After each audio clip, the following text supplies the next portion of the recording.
جی میرا سوال یہ تھا کہ جب حضرت عیسیٰ آئیں گے تو ہندوؤں کے ساتھ کیا ہوگا؟ حضرت عیسیٰ آئیں گے تو ہندوؤں کے ساتھ کیا ہوگا؟ یہ ڈیپینڈ کرتا ہے کہ یہود کا کتنا ساتھ دے رہے ہیں، یہ اس پہ ڈیپینڈ کرتا ہے. اب اگر یہ یہود کا ساتھ اتنا دیں تو ان کو پھر پھنسنا ہی پھنسنا ہے، حضرت عیسیٰ تو چھوڑنے کے نہیں. تو اس لیے آج موقع ہے ان کے ساتھ، ان کے پاس کہ بھائی اپنا قبلہ درست کر لیں. کیا خیال ہے عامر بھائی؟ بالکل ایسا ہی ہے. اور یہ عدن بھائی کا بڑا معصومانہ سوال ہے. تو اس سے زیادہ معصومانہ سوال یہ ہے کہ جب عیسیٰ علیہ السلام آئیں گے مسلمانوں کا کیا ہوگا؟ میں اپنے مسلمان دوستوں سے پوچھتا ہوں مسلمانوں کا کیا ہوگا؟ یہ بات حقیقت ہے.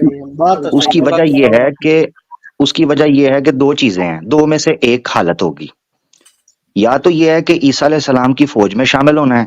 کیا ہم اخلاقی طور پر، انقلابی طور پر، ایمانی طور پر، ریاستی طور پر اپنے آپ کو تیار کر پا رہے ہیں، اس جانب گامزن ہے؟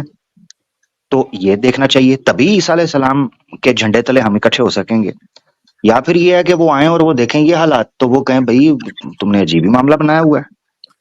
تو وہ کہیں گے جیسے پہلے تھے ویسے ہی ہو گیا میرے ساتھ.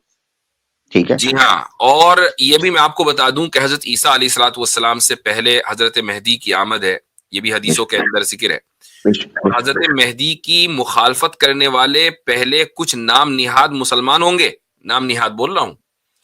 اور اس میں ایک لشکر شام سے آئے گا جو حضرت مہدی کے خلاف لڑائی کرے گا اور کرنے کے ارادے سے نکلے گا، جس لشکر کو اللہ تعالیٰ دھسا دیں گے زمین میں. تو یہ شام سے جو لشکر آئے گا یہ اپنے آپ کو مسلمان ہی کہہ رہا ہوگا. بالکل.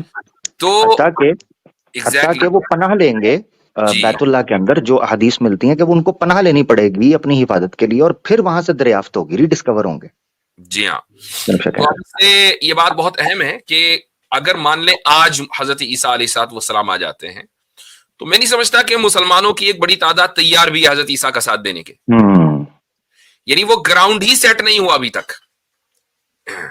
یہ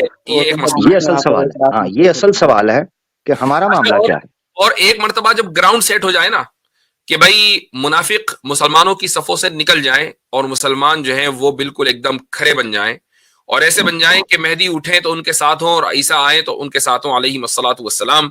تو پھر بھائی جو لوگ ان کی مخالفت کرنے والے آج ہیں نا، میں نہیں سمجھتا کہ پھر وہ اس طرح ان کی مخالفت کریں گے آئیڈیولوجیکل بیسس پر. وہاں تو پھر گیم ہی چینج ہو چکا ہوگا. بالکل بالکل ٹھیک ہے. بالکل ٹھیک ہے عدن صاحب. اوکے.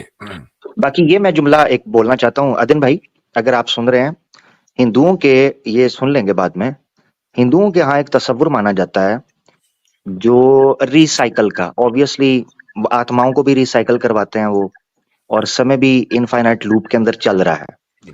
تو اس میں ایک تصور یہ ہے کہ جب، یعنی ایک تھیوری کوائن کی جاتی ہے ہندوازم میں، کہ جب کل یگ اپنے پیک کے اوپر ہوگا تو کچھ ایسے درگھٹنائیں گھٹیں گی، ایسے واقعات ہوں گے جو واپس ریورس میں ستیوگ کی جانب جائیں گے. ستیوگ میں تو یہ جو 4 کال ہیں، ستیوگ ہے، دوپر یگ ہے، تریتا یگ ہے اور پھر کل یگ ہے.